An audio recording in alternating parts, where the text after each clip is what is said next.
Yes, indeed. It is called Lothric, where the transitory lands of the Lords of Cinder converge.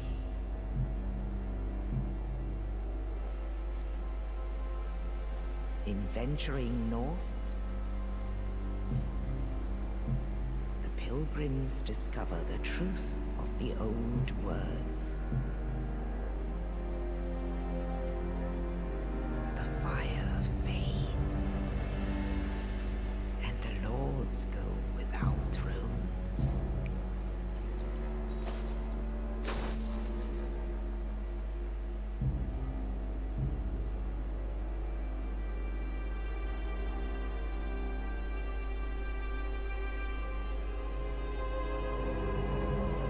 When the link of fire is threatened, the bell tolls, unearthing the old lords of Cinder from their graves.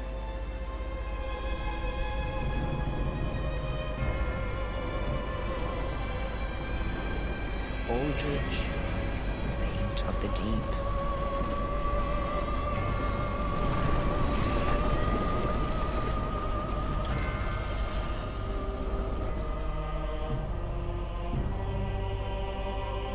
Farron's undead legion, the Abyss Watchers.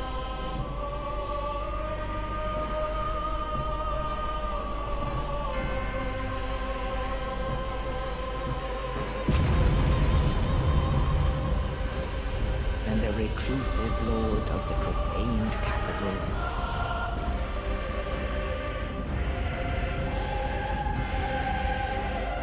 Yon the Giant.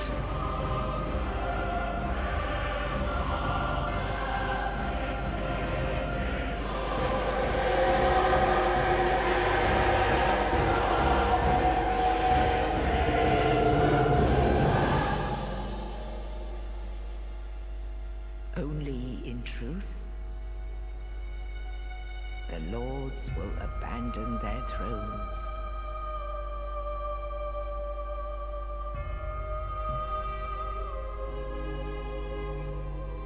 And the unkindled will rise.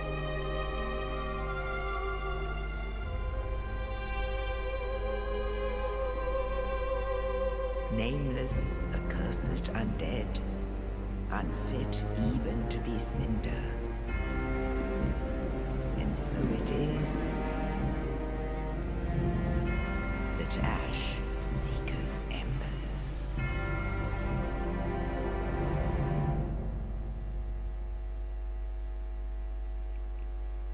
Hello everyone and welcome to my Dark Souls 3 walkthrough. My goal here is to explore all of the areas and to complete most NPC quest lines. I shall choose the name Guide for this character. In terms of class, I am going to pick a standard Knight class. I am not going to take any burial gifts. Pretty much all of those items can be found somewhere in the world. And in terms of appearance, I've already created a character, so I will just load it. There we go, and let's begin the journey.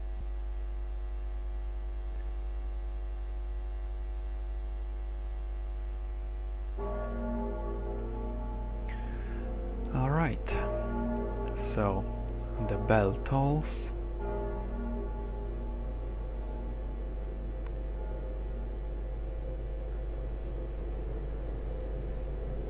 And the journey begins.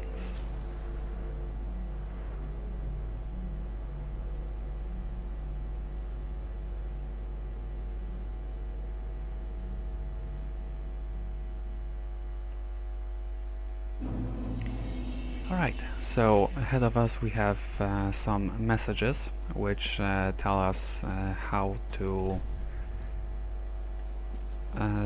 control our character. So we can what am I doing? Right, we get a soul Now over here, if we press B, we perform a back step, and if we instead move and press B, we roll in the chosen direction.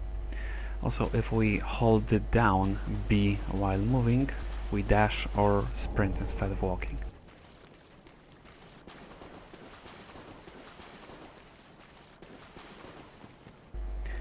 Now, going back this way, we find an Ashen Estus flask. If we press LB, we can guard from incoming attacks with our shield. Then if we stand behind an enemy and face them and press RB, we can perform a critical attack, a backstab, which deals very high damage. Alright, so to the left there's another message. With the shield we can also parry enemy attacks, and after we successfully repel an enemy strike, we can then press RB to perform a critical strike of our own. The timing, however, is a bit tricky in the game, and it takes quite a bit of practice to get the parrying down. It's also the option of high risk, high reward, so your best defensive option is to just roll. If we push the left stick forward and press RB at the same time, we instead kick, which is very good against enemies who are guarding with a shield. We can press X to use an item, so that's how we can restore our HP.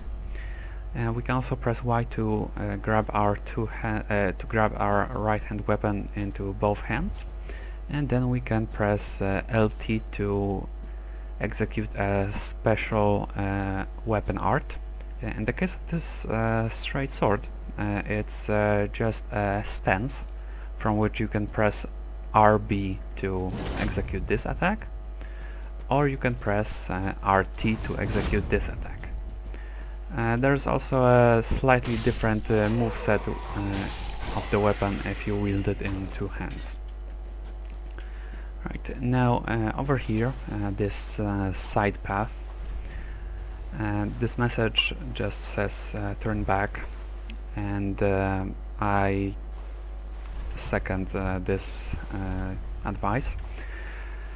At the end of this path is an enemy that at this point in the game can just take out any class in 2 or 3 hits, so challenging this foe this early on is very dangerous. You can also come back here later in the game when you're stronger. If you don't want any spoilers, you can skip to the next part of the video. I will challenge this foe right now.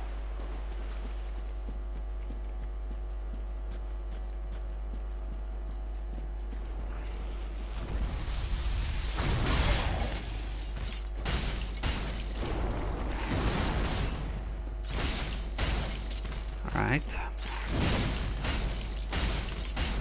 So I took some damage.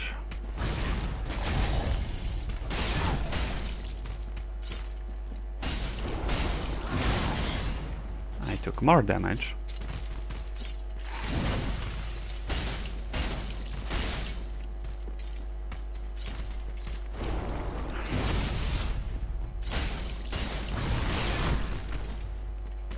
Okay, that was close.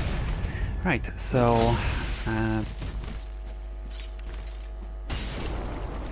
relentless attacking can cause an enemy to become staggered, at which point it's possible to execute a riposte, like a critical hit against them for high damage. Right, now that this enemy has been dealt with, let's return to where we are supposed to go. Alright, so Another message, if we have multiple weapons, we can press the arrow keys to change them, and we can also press down to toggle between our items. If we also picked a class that has some spells, we can press up to toggle between the spells that we have attuned. Right, so over here we can rest at a bonfire to restore HP and Estus supply, and also the durability of our weapons, armor, and so on. Right. So bonfires are kind of like checkpoints, you could say, but resting at a bonfire also respawns most of the enemies. Right, let's now deal with these guys. They are stronger than the ones we faced earlier, as they need 2 hits to go down instead of just 1. Right, so over here, this way, there is a side path down here where we find 2 enemies, one with a crossbow and one with a shield and spear. And like I mentioned, we can kick the shield to then be able to perform a critical strike.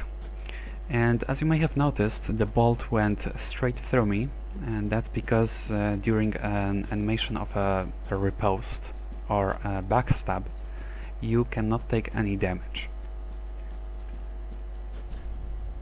Another thing in terms of movement, we can press the assigned button while we are sprinting to perform this little hop forward, and it is required to access some items. For example, this one. We cannot get it by either sprinting off or rolling off, but if we perform a jump, we get the item, and it's a Titanite shard. Right. While we are falling, we can press RB to execute a plunging attack, which also deals significant damage. Right, so that's pretty much it for this area. Now let's finish it up with the first boss of the game. So the only way to move forward is to remove this sword.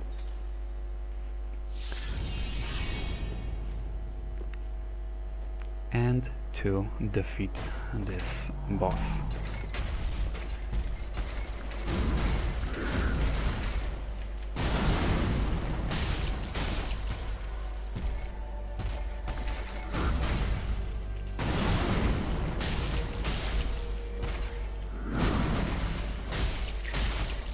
Many bosses in this game can be parried, especially humanoid bosses. And if you parry the boss, you can then perform a riposte.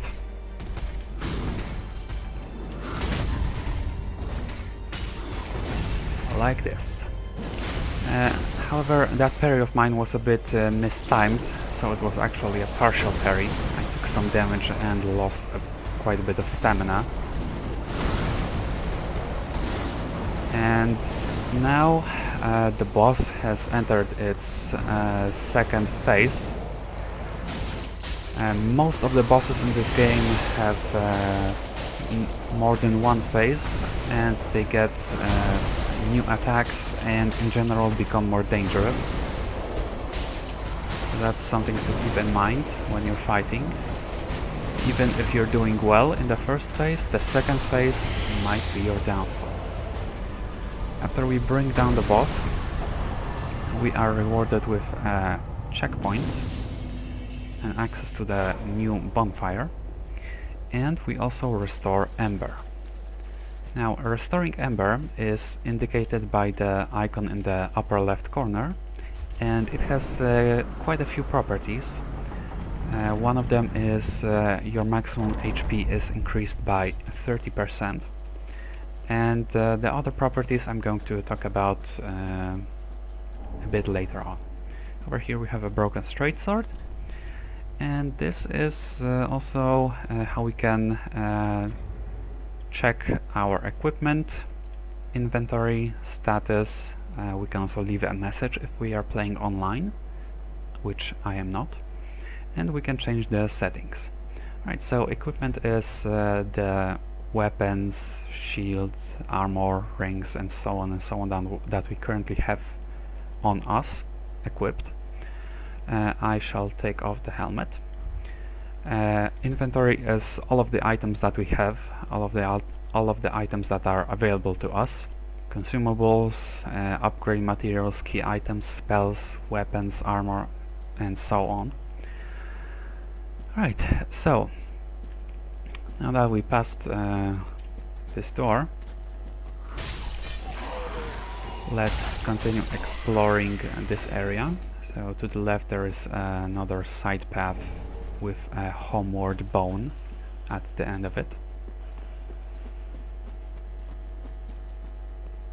Alright, now let's go up the stairs.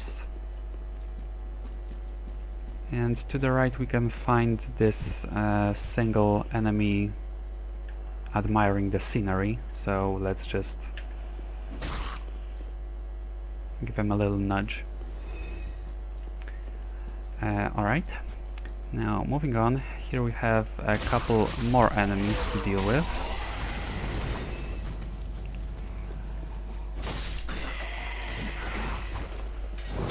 So let's do that. Now obviously the game wants us to go in here, but before I do that I am going to explore the outside a little bit. So over here we find an enemy which is very quick and very annoying, and it's commonly referred to as the dog. This one had a case of lethal zoomies, so unfortunately I will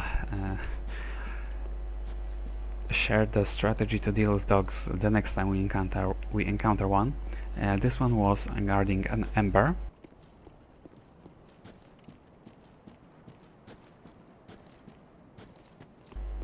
Now over here we find a shield, a couple more enemies to deal with, and over there is a hostile NPC which at this point in the game can pretty much take out any class in 2 or 3 hits.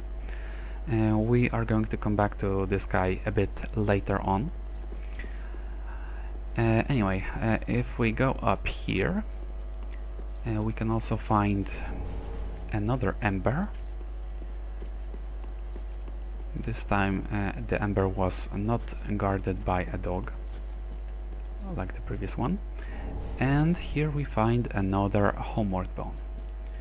Right, and over here is the drop where we encountered the dog with extreme zoomies. Right, so now that the outside is pretty much cleared, let's head inside.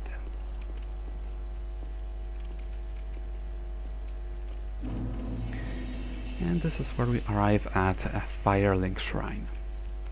So there are these 5 thrones, and there are also some NPCs we can talk to, so let's do that. Ah, another one roused from the sleep of death. Well, you're not alone. We unkindled are worthless. Can't even die right. Gives me conniptions. And they'd have us seek the lords of Cinder and return them to their moulding thrones. But we are talking true legends, with the metal to link the fire. We're not fit to lick their boots. Don't you think?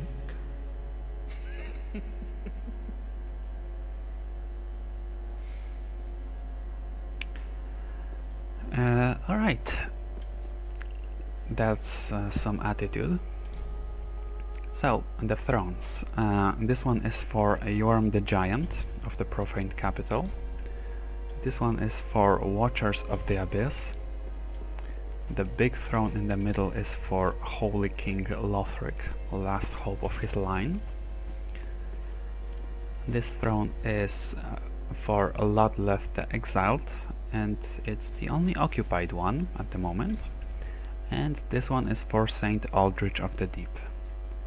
Right, so, hello. All that unkindled, and a seeker of lords. I am Ludleth of Corland. Look not in bewilderment as I say. I linked the fire long ago, becoming the lord of Cinder. If substantiation be thy want, set thine eyes upon my child corpse. This sad cadaver.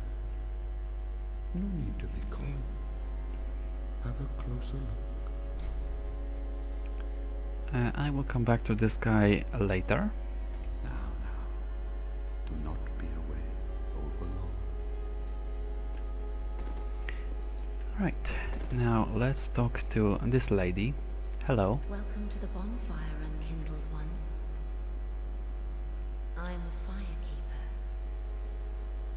I tend to the flame, and tend to thee. The lords have left their thrones, and must be delivered to them. To this end I am at thy side. Right, so this is where we can level up to become stronger. So let me do that. Very well. Then touch the darkness within me. Take nourishment from these sovereignless souls. Alright, and I would like to level up my strength and dexterity to level 14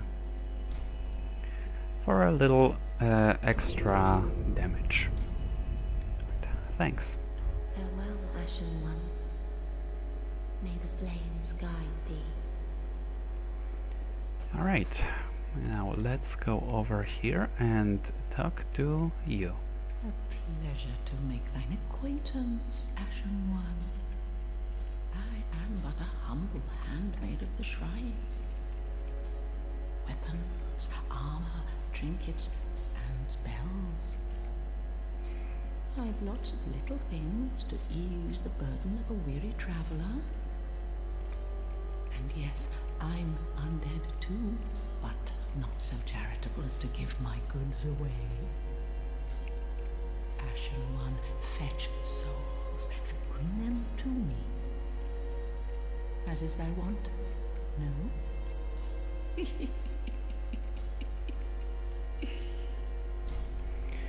So this NPC is kind of like a merchant, where we can buy lots of different items, consumables, items for online, key items, some spells, weapons, utilities, shields, armor, projectiles, and so on and so on. And in this game, souls are the currency. I am going to buy about 3 fire bombs. I will use them in the next episode. We can also sell any of the items that we don't want, that we don't need, to get some extra souls. Right, I will be visiting this NPC quite a bit, but for now that's everything I need from her. Ashen One, be sure to bring more souls.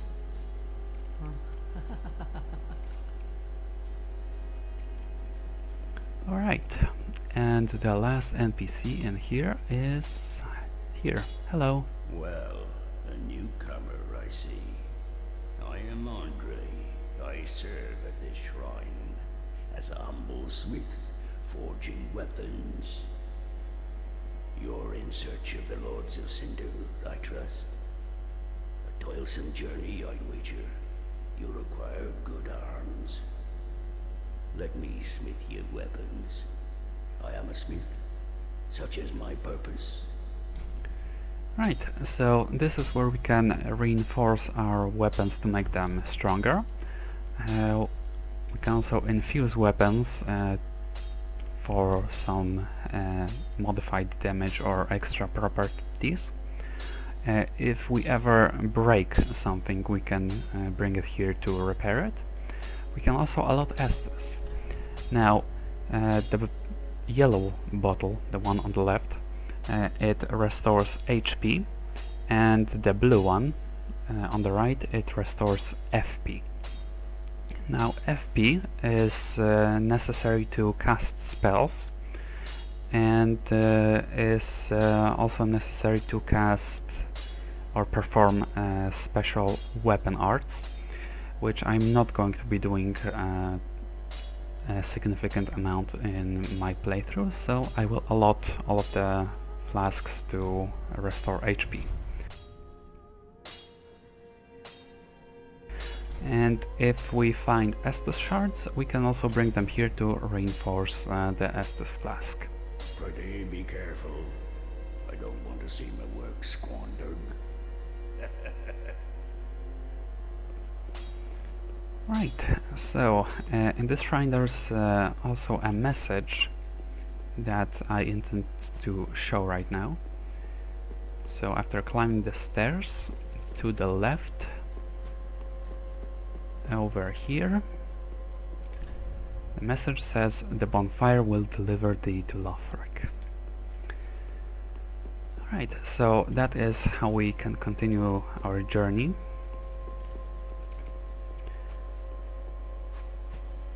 Is that right? Ashen One, produce the coiled sword at the bonfire. The mark of ash will guide thee to the land of the lords, to Lothric, where the homes of the lords converge. Farewell, Ashen One. May the flames guide thee. Right, before we continue our journey, I have a couple more things to show. So, like the messages in the cemetery said, RB is a light attack, RT is a strong attack,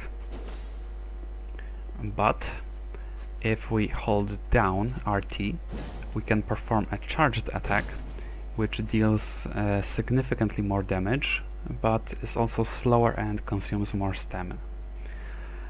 Aside from that, when we press Y, we grab the weapon in our right hand into both hands, but if we hold down Y instead, we do the same with what we have in our left hand.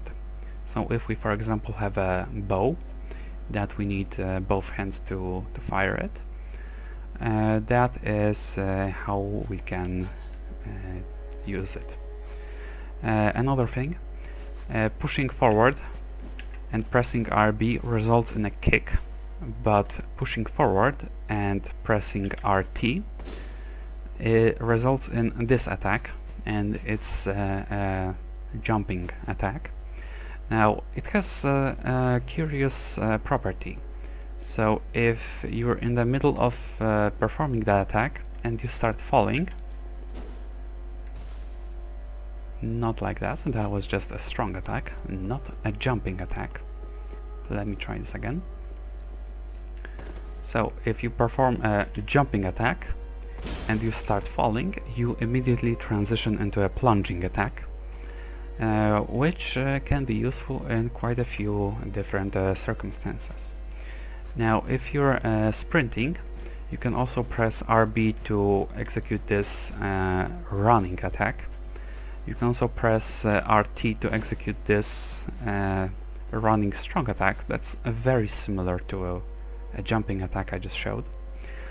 Now, another thing, we can also attack right after rolling. The attack is quicker than a normal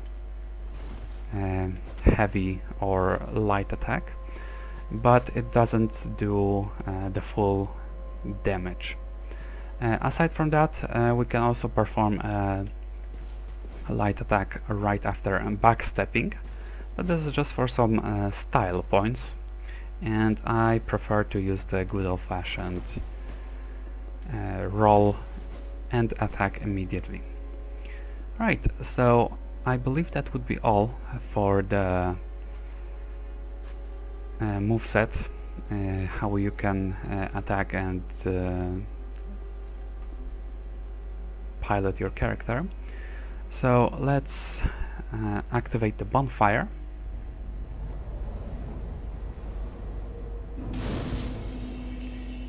And we are now ready to continue our journey to Lothric. But I leave that for the next episode. For now, thank you so much for watching, and I will talk to you later. Goodbye.